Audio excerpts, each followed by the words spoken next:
오늘 아침 일라디오. 안녕하십니까. 오늘 아침 일라디오 아나운서 오승원입니다. 2024년 파리 패럴림픽 대회가 우리 시간으로 오늘 새벽부터 새벽까지 진행이 됐습니다. 네, 지난 12일간 모든 선수들이 자신의 한계를 극복하고 감동적인 드라마를 선사해 줬는데요.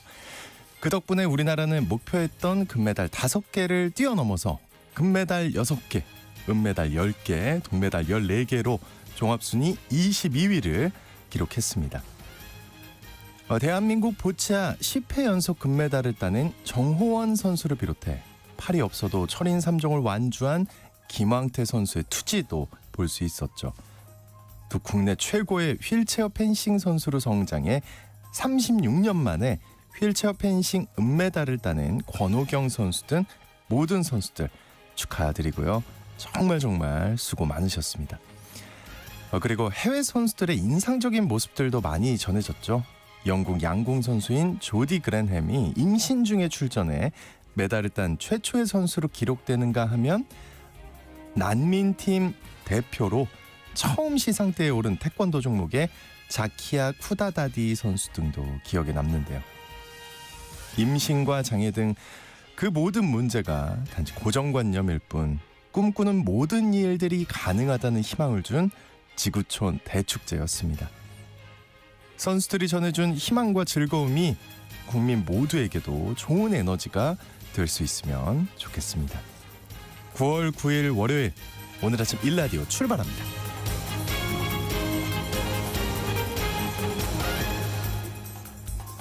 오늘 아침 일라디오 이 시간은 물론 KBS 일라디오의 모든 프로그램은 유튜브 KBS 일라디오 공식 채널이나 모바일 콩 어플리케이션을 통해 실시간으로 함께 하실 수 있습니다. 매주 월요일 이번 주 농작업 정보 시간 준비되어 있고요. 건강의료 처방전 시간에는 최근 국회를 통과한 간호법의 내용에 대해 살펴보겠습니다. 이어서 돈 벌어주는 뉴스 시간을 마련했는데요. 알아두면 좋을 금융권 뉴스와 상식에 대해 알아보겠습니다. 자, 오늘 노래 한 곡 듣고 시작할까요? 성시경이 부르는 좋을 텐데. 좋을 텐데 너의 손 꼭 잡고 그냥 이 길을 걸었으면 내겐 너뿐인 걸 네가 알았으면 좋을 텐데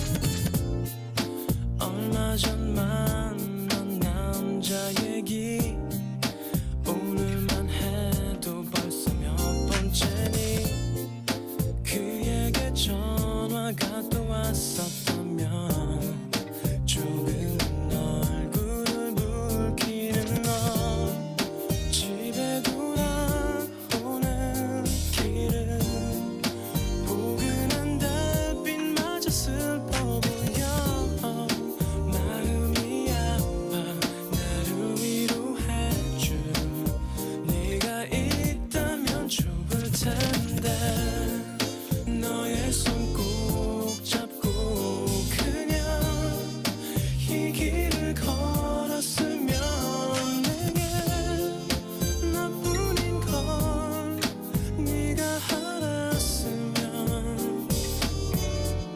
좋을 텐데 괜찮은 사람인지 아닌지 한 번 본 적도 없는 내가 알아 그에게 선물을 또 받았다면 유난히 행복해 보이는 너 집에 돌아오는 길은 포근한 달빛마저 슬퍼 보여 마음이 아파 나를 위로해줄 네가 있다면 좋을 텐데 나 아닌 사람 얘기에 때론 화도 내어봤으면 그저 너의 곁에 내가 있었으면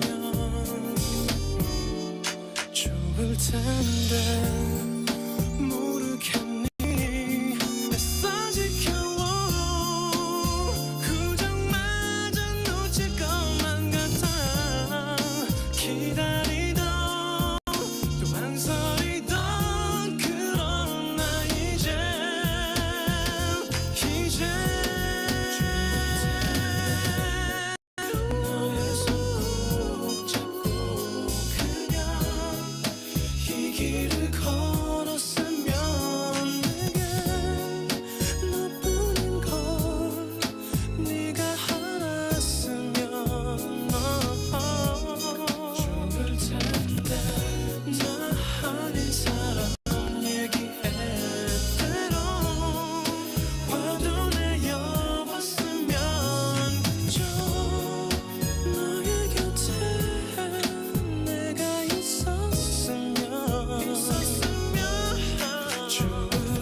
유익한 정보와 살아있는 이야기가 있습니다. KBS 오늘 아침 일라디오.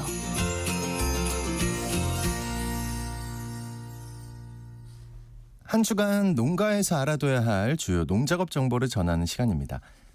다양한 품종의 사과의 모양이나 빛깔을 카메라로 촬영해서 쉽게 선별할 수 있는 기술이 개발됐다고 합니다. 농촌진흥청 대변인실의 정병진 농촌지도관님 연결해 보겠습니다. 안녕하십니까? 네, 안녕하세요. 네, 디지털 카메라를 이용해서 잘 익은 사과를 쉽게 판별할 수 있다고요. 네, 현재 사과 선별을 위해 사용 중인 선별기는 과실의 종량으로만 선별을 할 수 있기 때문에 소비자가 선호하는 과일을 구별하는 데는 한계가 있습니다. 그리고 그동안 개발되어 온 정량화된 이미지 기반 표현체 기술은 실험 기관마다 각기 다른 촬영 조건을 제시해 실제 현장에 적용하기에는 어려움이 있었는데요. 그래서 지금까지의 기술을 체계화해서 준비된 촬영 환경에서 디지털 카메라나 휴대용 카메라로 사과를 촬영해서 사과의 형태와 색상 정보를 분석할 수 있도록 했습니다. 그리고 동시에 연결된 이미지 분석 프로그램으로 과실의 이미지에서 품질 분석 과정을 자동화하고 분류에 필요한 정보를 추출할 수 있도록 해서 과실 촬영 환경을 비교해 이미지를 얻는 최적의 조건과 표준 분석부터 함께 제시를 했습니다. 네, 그 전에는 중량으로만 선별을 했군요. 이게 구체적으로 어떤 개선점이 확인된 건가요? 네, 배경을 파란색으로 설정을 해야 이미지 추출이 쉬웠습니다. 그리고 조명의 경우에는 조도가 3000럭스 정도를 유지했을 때 정확한 과실의 명도와 채도를 얻을 수 있었고요. 과실의 가로와 세로는 각각 상단과 측면을 촬영해서 측정하면 됐습니다. 네.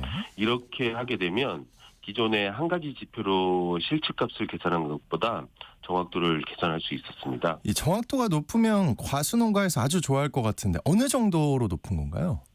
네, 이 기술을 적용해 본 결과 정확도가 96% 이상이었는데요. 그리고 모양이나 색상에 따른 못난이 사과도 빠르게 구분을 할 수 있어서 농가에 매우 유용할 것으로 판단이 됩니다. 농촌진흥청에서는 이 기술의 호환성이 뛰어나 사과뿐만 아니라 배나 딸기 등의 과실류에도 적용을 할 수 있을 것으로 기대를 하고 있는데요. 이 기술을 적용하게 되면 다양한 이미지 지표를 활용을 해서 소비자가 선호하는 과실을 선택적으로 선별 판매할 수 있게 되기 때문에 소비 확대에도 도움이 될 것으로 기대를 하고 있습니다. 아울러 인공지능 기술과도 접목을 하고 다른 과실에도 활용하는 등 조속히 현장의 실시간 분석에 활용될 수 있도록 기술 개발에 더욱 노력할 계획입니다. 네. 또 그런가 하면은 버섯 재배를 준비하는 분들에게 아주 유익한 정보가 들어와 있는데요. 버섯 재배 기술을 알려주는 버섯 사관학교에 참여 신청을 받고 있다는데 버섯 사관학교 어떤 분들이 교육을 받을 수 있을까요? 네. 이 교육은 기농인의 안정적인 정착을 돕고 민간 육종가 양성에 힘을 보태기 위해 농촌진흥청에서 추진하고 있는 단기 교육 프로그램입니다. 올해는 9월 30일부터 10월 2일까지 재배와 육종 두 부분으로 나눠서 음성에 있는 국립원예특작과학원 인삼특작부에서 실시하게 되는데요. 버섯 재배 교실은 귀농인, 학생 등 버섯 재배를 희망하는 일반인 누구나 신청이 가능합니다. 그리고 버섯 육종 교실의 경우 버섯 재배 경력이 있고 실제 품종을 개발할 시설과 의지가 있는 교육생으로 대상을 한정하고 있습니다. 네, 어떤 내용들을 배울 수 있는 거예요?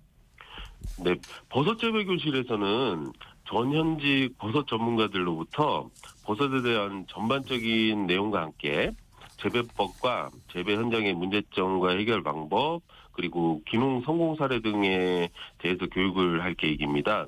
그리고 버섯 육종 교실에서는 버섯균의 관리와 포자 수집, 분리, 그리고 버섯 균주 교잡 등 육종의 기본이 되는 이론 교육과 실습을 진행하게 됩니다. 네, 제일 중요한 이 교육 신청. 이 신청은 어떻게 하면 될까요? 일반인 대상인 버섯 재배 교실은 9월 13일까지 국립원예특작과학원 홈페이지에서 성차순으로 최대 100명까지 모집합니다. 그리고 버섯 6종 교실은 같은 기관의 홈페이지에서 신청서 양식을 내려받은 다음에 팩스나 전자우편으로 신청하시면 되겠습니다. 농가나 종균배양소 관계자 등 버섯 6종이 가능한 16명을 선발할 계획입니다. 네, 버섯 재배에 관심 있는 분들 서둘러 신청하셔야겠습니다. 이번 주 농작업 정보 여기까지 듣겠습니다. 지금까지 농촌진흥청 대변인실의 정병진 농촌지도관님과 함께했습니다. 오늘 말씀 고맙습니다. 네, 감사합니다. 자, 여기서 청취자 여러분 참여하실 수 있는 퀴즈 드릴게요. 초강력 태풍이 잇따라 발생하고 있죠. 이번엔 슈퍼 태풍 야기가 이 필리핀과 중국에 이어서 이 나라를 강타했다는 소식이 전해지고 있습니다. 지금까지 200여 명의 사상자가 발생을 했는데요. 최근 30년간 이 나라에 상륙한 태풍 중에 가장 강력했다고 합니다. 우리나라에서 관광 많이 가고 있는 나라 중에 하나죠. 결정적 힌트, 쌀국수 하면 이 나라죠. 예, 어디일까요? 자, 추첨을 통해서 농촌진흥청에서 제공하는 웰빙 혼합 잡곡 세트를 한 분께 향긋한 커피를 드실 수 있는 모바일 커피 쿠폰은 4분께 드리겠습니다. 방송에 참여하실 분들은요, 단문 50원, 장문 100원이 드는 유료 문자 샵 9730으로 보내주시기 바랍니다.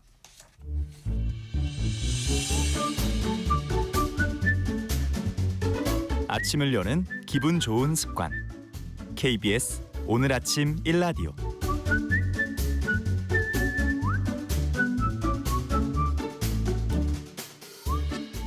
의료 서비스와 질병에 대한 다양한 이슈와 정보 살펴보겠습니다. 약이 되는 건강의료 처방전 시간. 오늘은 최근 통과된 간호법의 내용과 앞으로의 변화에 대해 살펴보겠습니다. 박한슬 약사님 나오셨습니다.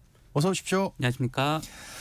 최근에 국회에서 간호법이 통과됐다는데 좀 생소한데요. 먼저 어떤 내용인지 간략하게 소개해 주세요. 제가 라디오에서는 주로 약 얘기에 좀 더 집중을 해서 들려드리고 있는데요. 제가 다른 방송이나 신문 칼럼 같은 데서는 이제 의료 정책 관련된 얘기를 꽤 많이 하고 있고 또 의료 정책을 좀 쉽게 설명할 수 있는 책도 쓰고 했기 때문에 오늘 좀 낯선 얘기를 한다고 너무 당황하진 마시고요. 가끔 네. 해주세요. 저희도 준비가 돼 있습니다. 알겠습니다. 네, 너무 네. 좋죠, 저야. 예. 이번에 간호법 소식을 준비한 건요. 이게 좀 급하게 통과된 면이 없지 않아 있긴 하지만 우리 사회에 좀 어느 정도 필요한 법이면서도 또 한편으로는 지금 우리가 이용하고 있는 의료가 꽤 많이 바뀌는 내용인데 그만큼 소개가 되질 못한 것 같아서 좀 준비를 해봤고요. 네. 우선 이런 법이 왜 생기게 되는지를 좀 설명을 드리면 좋을 것 같아요.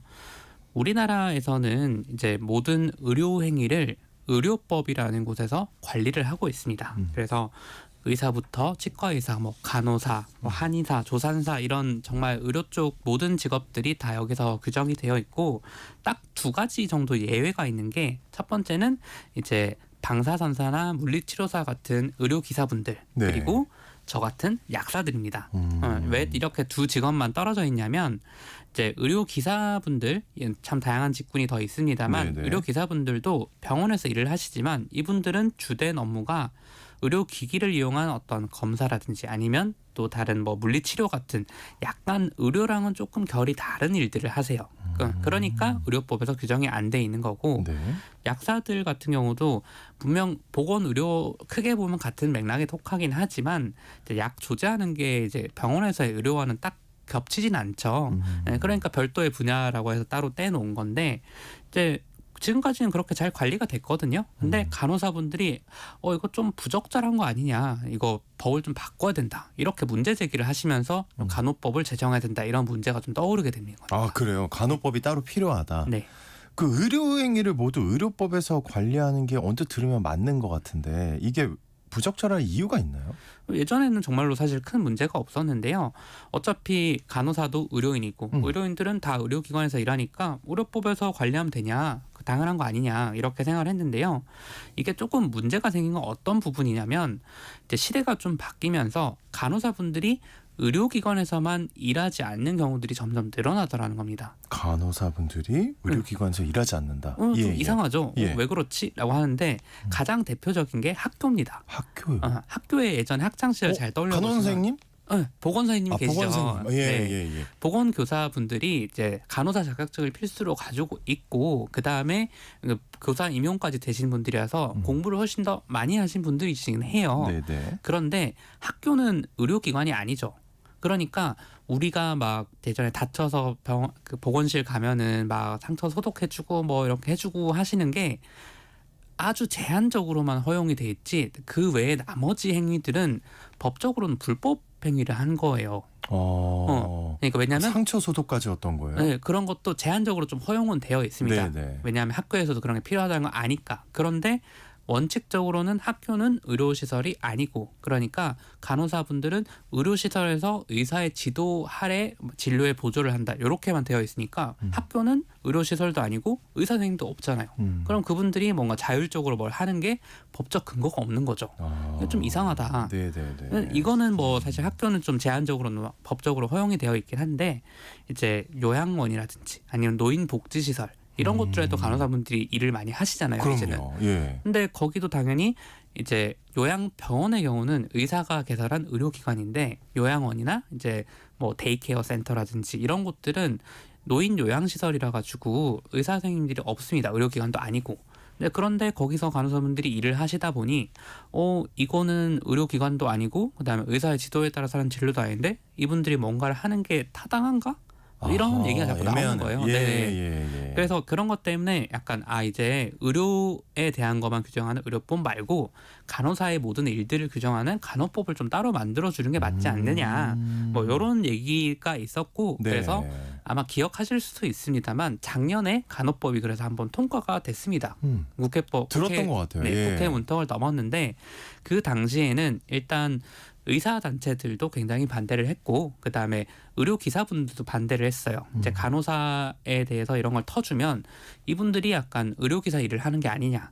범위를 너무 넓혀지는 거 아니냐 뭐 이런 우려도 있고 뭐 다양한 이유로 결국은 국회는 넘었지만 대통령께서 거부권을 행사해서 이게 법이 무효가 되는 뭐 이런 일이 있었는데 1년 만에 다시 이번에는 여야 합의로 다시 법이 통과된 거예요. 같은 법이. 근데요, 같은 법이 작년에는 이 반대가 많아서 대통령이 거부권을 행사했다면서요.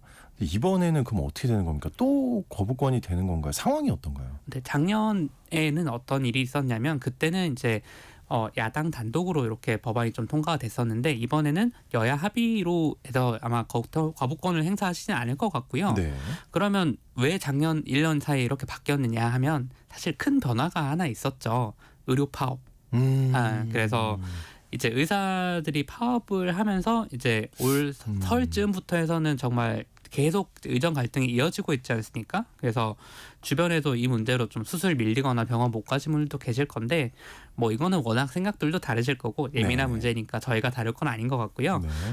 교양 수준에서 알면 좋을 부분만 딱 다루자면 현재 결과만 놓고 봤을 때 의사들이 지금 병원을 떠났지 않습니까? 전공의들이 다 떠났으니까 그러면 이 떠난 인력들의 일을 누군가는 해야지 병원이 운영이 되잖아요. 네, 그 자리를 지금은 간호사분들이 하고 있습니다. 아하, 네. 뭐 1차적으로는 당연히 이제 의대 교수님들, 이제 대학병원 교수님들이 하고 계시는데 초과 근무를 하면서 좀 이상하다는 생각이 들지 않으세요? 왜 의사 일을 간호사가 대체하고 있지? 분명히 다른 직업인데. 이상하다는 생각은 너무 많아서요. 네. 예. 뭐 어쨌거나 사실 각자 전문성이 있는 전문직인데도 그렇죠. 서로 다른 직업 일을 하고 있다는 게 좀 원칙적으로는 안 맞는 것 같다고 여겨지신 게 당연한데 네. 이제 사실은 좀 애매한 영역들이 있습니다. 예를 들어서 뭐 약사와 간호사도 사실 다른 직업이잖아요, 완전. 그럼요. 그래서 약은 약사가 조제하고 처방은 의사가 하고 간호사는 환자한테 약을 이제 먹일 수 있도록 하는 이런 일만 한다고 생각하면 딱딱 구분이 될 것 같은데 실제로는 어떠냐면요. 그 입으로 뭘 삼키지 못하는 환자분들은 콧줄이라고 하죠. 이제 코로 관이 연결돼서 그게 위까지 넘어가는 그런 걸 통해서 이제 그 식사도 하시고 뭐 약도 드시고 하는데 약제부에서 알약을 만들어서 병실로 보낸다고 이게 알약이 콧줄을 통과하긴 안 되잖아요. 예, 불가능하죠. 그래서 간호사분들이 보통은 그거를 이제 빻아서 그 다음에 물에 잘 녹여가지고 콧줄을 통해서 넣어주시거든요. 그런데 이게 법적으로 보면은 약의 형태를 바꾸는 일이라서 조제 일종으로 들어갑니다. 그럼 불법이 되는 거였어요? 그러니까 지금까지는? 원칙적으로는 불법인데 아무도 문제 제기를 하지 않죠. 그런 정도는 그냥 그런 식으로 좀 뭔가 관행적으로 의료 현장의 일과 실제 법적인 그거 좀 어긋나는 경우들이 많은 거예요. 네네. 그런데 이제 약사와 간호사는 정말 그 정도로 접점밖에 없는 건데 의사의 경우는 굉장히 접점이 크겠죠. 그래서 법적으로는 이제 의사가 지시하는 진료에 보조를 하도록 되어 있다 보니 의사들이 하는 행위 중에 간호사도 할 수 있는 것들이 있고 그다음에 의사의 정말 의사밖에 못하는 아주 고도의 전문성이 요구되는 영역도 있겠지만 의사가 하는 일에 일부를 간호사분들이 좀 할 수 있는 좀 흐릿한 영역들이 있는 거예요.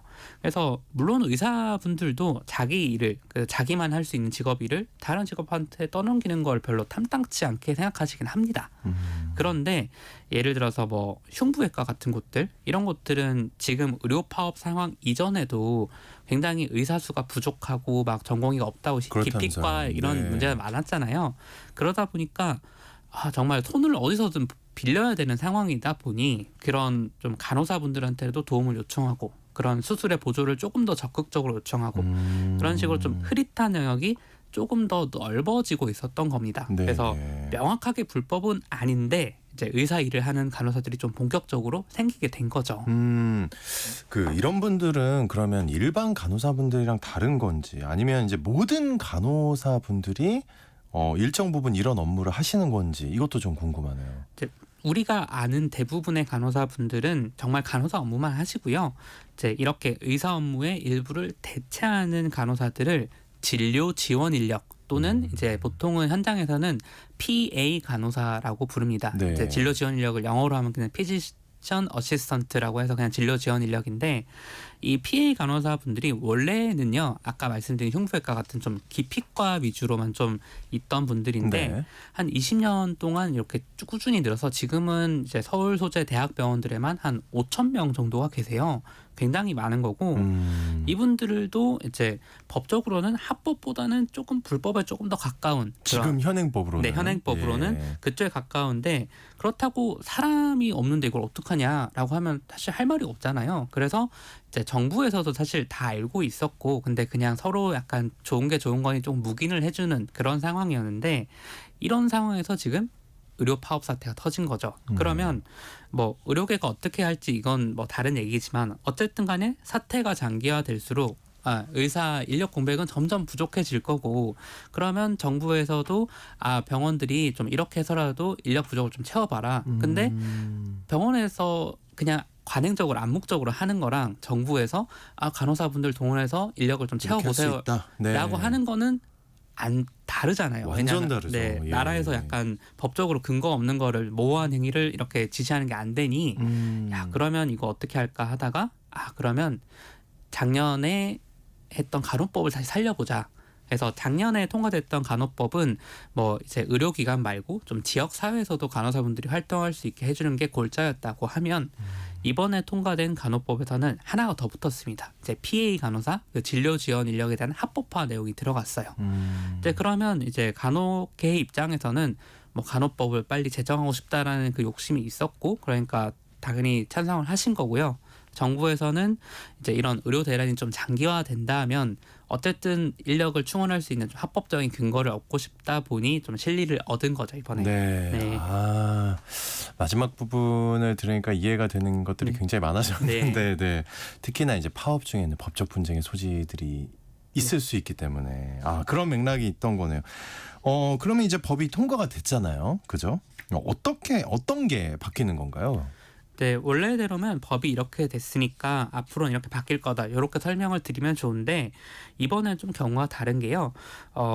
현재 같은 좀 의료 위기 상황이니까 이제 여야가 좀 합심을 해서 빨리 법은 통과시키자. 그런데 간호사가 어디까지 의사 업무를 받을 수 있냐 이런 건 되게 민감한 내용이고 조율할 것도 많지 않습니까? 네. 그러니까 이거는 법에서 명시하지 말고 정부에서 일정 부분 다다듬어서 하자. 그래서 보건복지부에서 정하도록 시행령으로 바꿨습니다. 그래서 그 시행령이 나와봐야지 얼마만큼 위임이 될 수 있는지는 좀 알 수가 있는 상황이고요. 그래서 어쨌거나 이게 정해진다면 지금까지 좀 모호한 영역에 있던 PA 간호사분들이 합법화되니까 실제로 그 당시에 지금 현장에서 일하고 계시는 분들은 법적 책임을 좀 벗어날 수 있으니 좋은 거긴 한데 또 약간 다른 간호사분들은 약간 좀 씁쓸하다 이런 반응이 그래요? 좀 있으세요. 예. 왜 그러냐면 이제 간호사분들도 본인 직업에 본인이 할 수 있는 전문성 가진 일을 하고 싶지 의사 업무를 약간 대체하는 인력이 되고 싶지는 않으신데 아하. 네, 예. 이거를 이제 지금까지는 나는 못하겠다 이거 불법 아니냐라고 하면 병원에서도 시킬 수 아주 없죠. 강제로 하기는 어려운 상황이었는데 이제는 합법화가 된다면 이제 그걸 거부할 명분이 없고요. 물론 그걸 간호사한테 아무한테나 다 시킬 수는 없으니 보건복지부에서도 이거는 법적으로 뭔가 교육 같은 걸 좀 받도록 하고 그다음에 자격 시험도 보는 사람만 할 수 있도록 좀 바꾸겠다. 네, 그런 뭐 식으로. 그렇게 좀 단서 조항이 있긴 한데 어쨌거나 이제 법적으로 이제 문제 없는 업무지시가 되는 거니까 간호사분들도 거부하기 좀 어려워졌다 이런 게 있고요. 그다음에 또 간호사분들이 이제 의사가 특정 분야의 전문성을 가졌다는 수련을 하고 자격을 받으면 전문의가 되죠. 네. 그래서 그거랑 비슷하게 간호사분들도 석사 이상의 학위를 하고 또 특정 분야 전문성을 쌓으면 전문 간호사라는 자격을 주고 있어요. 지금도. 네. 네. 그래서 원래는 간호계에서는 간호사 전문성을 키워서 의사 업무를 전문 간호사만 일부 좀 대체할 수 있게 하자 이렇게 방향을 하고 있었는데 그게 이번에 PA 간호사 합법화되면서 약간 좀 흔들리게 됐다. 되게 애매해지겠는데요? 네. 예. 그래서 좀 그런 차이는 있지만 뭐 어쨌든 이거는 의료계 내부의 얘기고 환자분들이 직접 피부에 와닿을 수 있는 변화도 하나 있는데요. 뭐냐면 이제 지금까지는 간호사들이 1인당 간호사 1인이 담당하는 환자 수를 좀 제약하는 법이 없었습니다. 네, 근데 이번에 이 간호사 한 명이 담당하는 환자 수를 줄이도록 좀 규정이 되었습니다. 간호법 되면서. 그거는 우리한테 되게 좋은 거 아닙니까? 맞습니다. 예. 한 명 그러니까 그럼 지금까지는 되게 그 숫자 제한이 없었나 보네요. 몇 명을 보든. 네, 그런 게 사실상 없었고요. 그래서 해외랑 좀 비교해 보시면 이해가 빠를 것 같은데 다른 나라들에서는 간호사 미국 같은 경우는 간호사 한 명이 환자를 한 3명에서 4명 정도 보는 게 적당하다. 이렇게 규정을 하고 있습니다. 법으로요. 네. 근데 우리나라는 그런 게 없고요. 지금 현황을 보면은 간호사 한 분이 환자 16명 정도를 담당하고 있다고 해요. 야, 이건 몇 배입니까? 네, 그래서 보통 이제 한 수십 명 입원하는 한 층이 보통 병동 하나로 여기 구성을 되는데 거기 있는 모든 환자들을 간호사 한 타임에 근무하는 분들이 한 8명, 9명 정도 되시거든요. 그러면 따져보면 한 12명, 16명 이렇게 되는 거죠. 그러니까 선진국보다 한 3-4배 많은 수를 간호사들이 돌보고 있는 거잖아요. 그래서 사실은 우리나라에서는 가족이 아프다 그러면 입원하더라도 간병을 가야 되죠. 네. 근데 이게 해외에서는 좀 황당한 일인 거예요. 원래는 간호사가 4명 담당하면은 그 환자들을 간호사가 간병까지 같이 케어를 해주는 게 정상적인 일인데 그렇군요. 네, 우리나라는 그렇지 않다 보니 가족이 가서 간병을 하는 게 당연시 된 거고. 근데 사실 그게 안 당연하다는 거잖아요. 네. 미국은. 네, 간호사 수가 너무 적으니까 지금 그렇게 된 거고 사실 지금도 간호대 정원이라든지 간호사 배출 수는 굉장히 많습니다. 우리나라가. 그러게요. 그런데 실제로 병원에서 채용돼서 일하는 사람은 적다 보니까 왜냐하면 규정이 없으면 최대한 적게 뽑고 싶어 하잖아요. 병원 입장에서는 수익을 내야 되니까. 네, 그렇다고 또 그만큼 돈을 주고 있지는 않다 보니 이제 이런 것들 좀 조율해서 이제 정부에서도 이제 간호사 한 명당 환자를 한 5명, 6명 정도로 좀 줄여보겠다. 좀 이런 입장을 표현해서 환자분들도 이제 그런 상황을 좀 벗어날 수 있지 않을까 하는 생각이 들고요.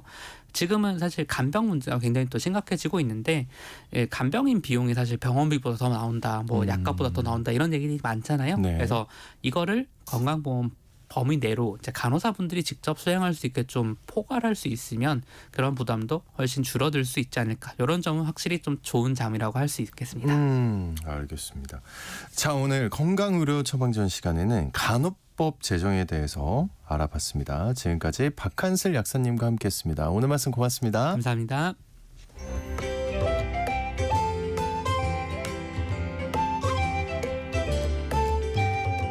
상쾌한 하루의 시작.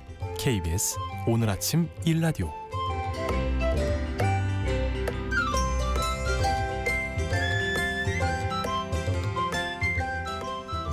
금융생활에 도움될 돈 벌어주는 뉴스 시간을 마련했습니다. 격주로 만나보겠습니다. 동아일보의 강우석 기자님과 함께합니다. 반갑습니다. 안녕하세요. 반갑습니다. 네, 어서 오십시오. 네, 반갑습니다.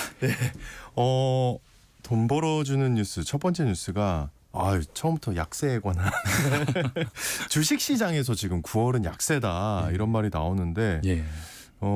참 9월이 왜 그런 겁니까? 지난주에 시장이 아주 다 떨어졌죠. 예. 예. 우선 미국 증시와 관련된 소식부터 전해드릴까 합니다. 미국 시장을 살펴보실 때는 S&P 500 지수와 네. 나스닥 지수의 움직임부터 살펴보시면 좋을 것 같은데요. 지난 한 주 동안 S&P 500 지수는 4.25% 하락했습니다. 이거 많이 떨어진 거잖아요. 그죠? 예, 되게 많이 떨어진 겁니다. 네. 그 실리콘밸리 은행이라고 그 미국 중소형 은행이 있는데요. 그러니까 이제 한국으로 따지면 저축은행 같은 곳인데요. 네. 여기가 파산하면서 급락했던 작년 3월 이후 가장 큰 하락폭입니다. 같은 기간 동안 나스닥 지수도 5.77%나 급락했습니다. 이 정도로 하락폭이 컸던 것은 2년 7개월 전이 마지막인데요. 네.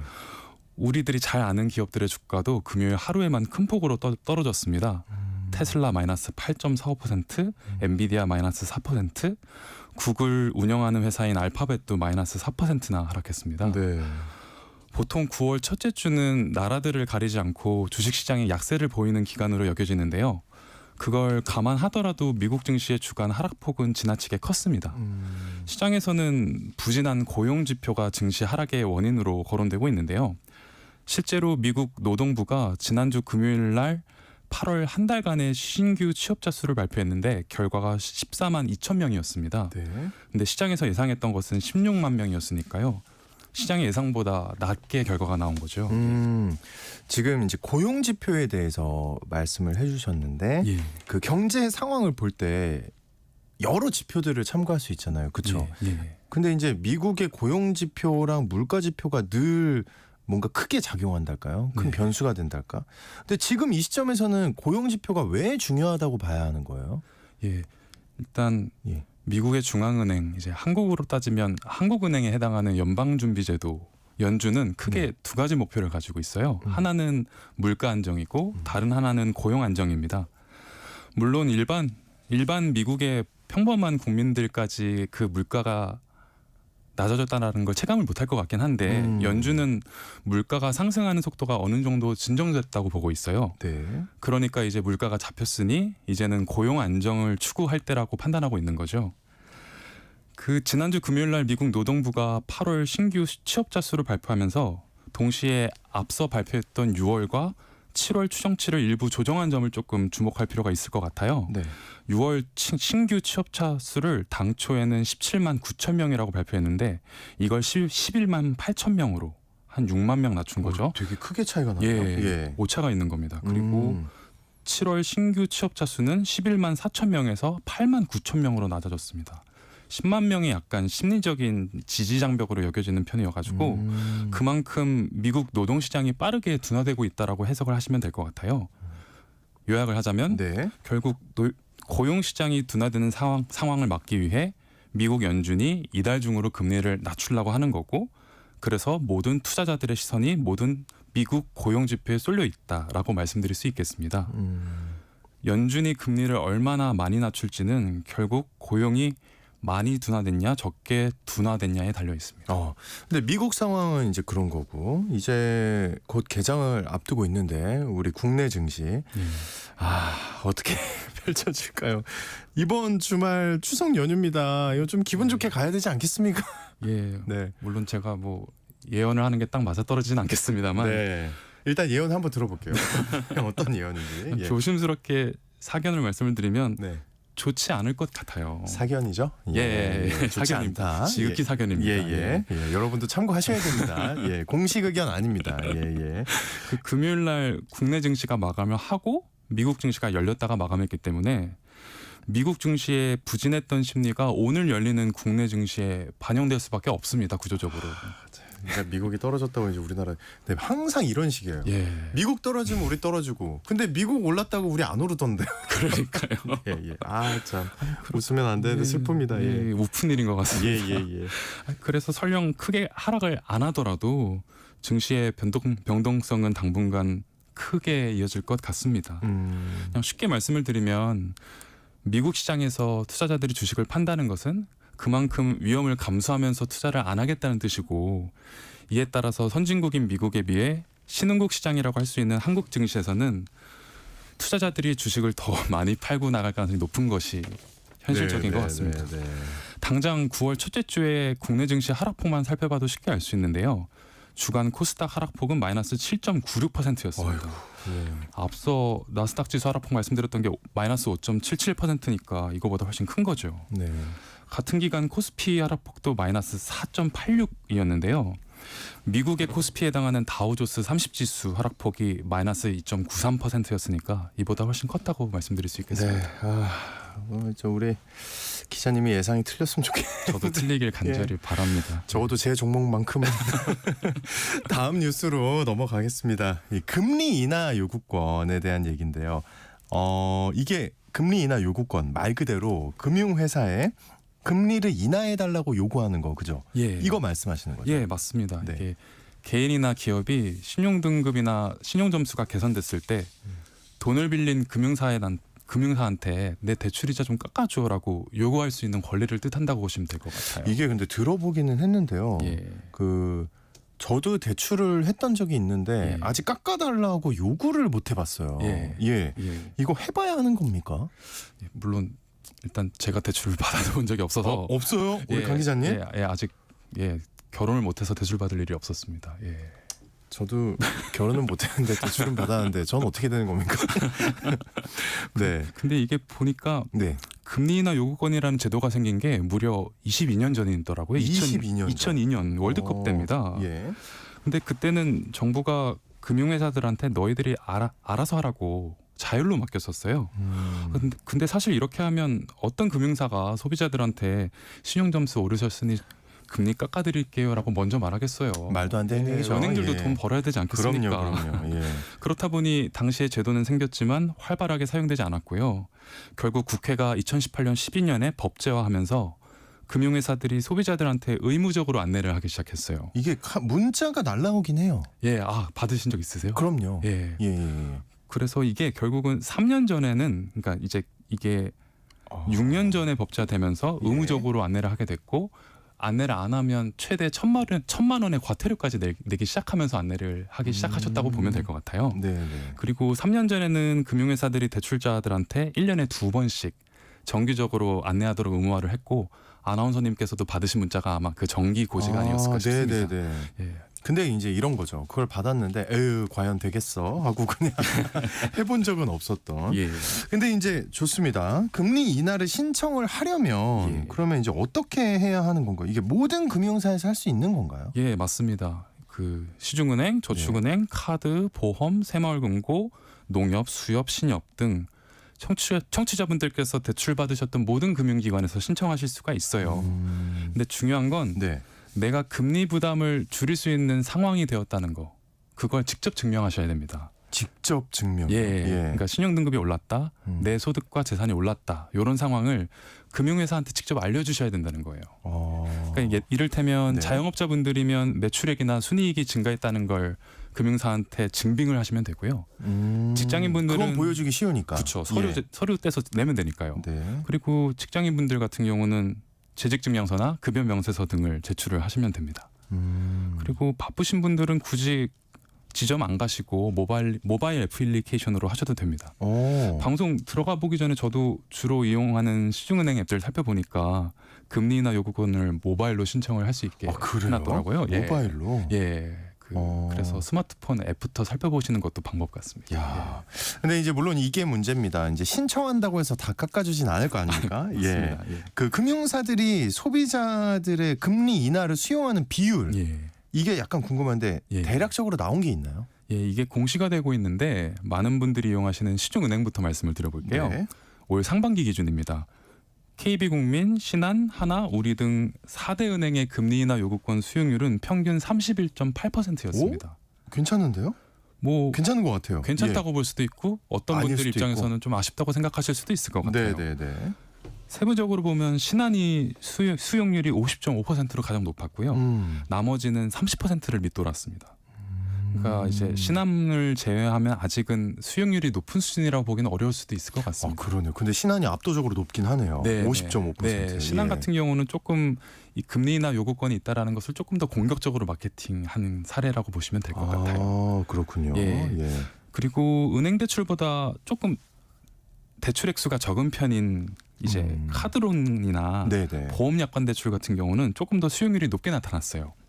이제 소위 말하는 급전 창구로 불리는 카드론 대출자들의 금리나 수용률은 평균 62.1%. 그리고 생명보험사와 손해보험사에서 대출받은 분들의 금리나 요구 수용률은 평균 52.8%였습니다. 예. 이 제도 모르셨던 청취자분들 많으실 것 같은데요. 네. 최근에 신용점수 오르셨다면 금융사한테 대출 금리 좀 낮춰달라고 신청해 보시는 것도 방법 같습니다. 제가 볼 때는 이제 우리 모두가 좀 적극적으로 나서서 네. 이거 한번 해봐야 되겠습니다. 예. 뭐 실패해도 손해 보는 건 없잖아요. 한번 해보는 건 되게 좋은 경험 네. 같습니다. 마지막으로 하나 더 보겠습니다. 요즘 언론에서 저축은행이 어렵다, 위기다 이렇게 해서 기사들이 지금 많이 나오는 상황이라고 알고 있는데요. 그래서 이제 저축은행에 돈을 맡겨둔 청취자분들 입장에서는 좀 불안하실 것 같아요. 이거 어떻게 돈 빼야 하는 건가요? 일단은 당장은 빼실 필요는 없다고 말씀드릴 수 있을 것 같고요. 조금 뒤에 말씀드리겠는데 네. 5천만 원 이하로 넣어두셨으면 큰 걱정은 안 하셔도 괜찮을 것 같아요. 일단 좀 강론부터 말씀을 드리면 지금 국내에서 사업하고 있는 저축은행이 총 79개입니다. 네. 근데 이들의 상반기 순손실이 3,800억입니다. 순손실. 예. 예. 그리고 작년 한 해 순손실은 5,559억 원이었습니다. 은행 잘 된다고 들었는데 저축은행은 아니었나 보네요. 예, 2014년 이후에 9년 만에 처음으로 적자를 남겼대요. 저축은행이 왜 이런 상황이 됐나요? 일단 저축은행 같은 경우는 핵심 고객층이 신용점수 하위 50%인 중저신용자, 소상공인, 자영업자분들인데요. 이게 아시다시피 내수 잘 안 좋고 네네. 그렇다 보니 장사도 잘 안 되고 그렇다 보니 대출 받은 걸 갚지 못하는 분들이 늘어나셨어요. 일단 이게 가장 큰 이유라고 보시면 될 것 같습니다. 네, 내수가 지금 굉장히 안 좋다. 예. 근데 어쨌든 결론은 이렇습니다. 이러다가 저축은행 문 닫는 거 아닌지 이게 그러면은 안 좋다니까요. 9년 만에. 걱정해야 할 정도입니까? 어떻게 해야 하는 걸까요? 네. 극단적으로는 저축은행이 파산해도 내 돈을 지킬 수가 있어요. 그래요? 예. 예금자 보호제도라는 게 있는데 이게 5천만 원까지 보호가 돼요. 근데 중요한 건 금융기관 한 곳당 5천만 원까지만 보호가 된다는 거예요. 네. 그러니까 예를 들어서 SBI저축은행이랑 OK저축은행에 각각 5천만 원씩 예금한 고객분들은 1억 원까지 보호를 받을 수 있어요. 괜찮다. 근데 SBI에만 1억 원을 그건 안 되고. 오롯이 다 넣은 분들은 5천만 원까지만 보호받고 나머지 5천만 원 보호 못 받아요. 예. 돈을 나눠서 넣어두실 필요가 있다는 겁니다. 예, 알겠습니다. 이 마지막 부분 예금 기관 한 곳당 5천만 원 이걸 꼭 기억하고 있어야 돼요. 예, 근데 5천만 원 안에 이자까지 포함된다는 것도 염두에 두실 필요가 있겠습니다. 알겠습니다. 좀 돈을 나눠서 관리를 해야 된다. 좀 상황을 봐야 되니까요, 그죠? 네, 돈 벌어주는 뉴스. 오늘 동아일보의 강우석 기자와 처음 방송 같이 했습니다. 다다음 주에도 잘 부탁드려요. 예, 감사합니다. 수고하셨습니다. 네.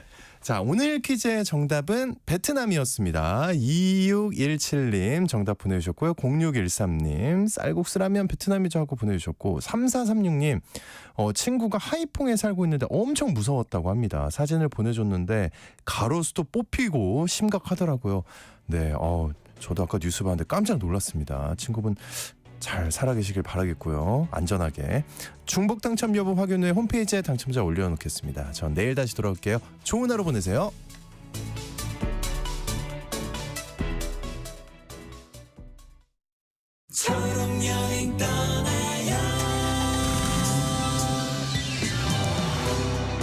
청각장애인 승주 씨는 청각장애가 있는 동료들과 차를 타고 여행 중이었습니다. 그런데 한적한 도로를 달리던 중 옆차에서 창문을 열고 다급히 손짓하는 게 보였습니다.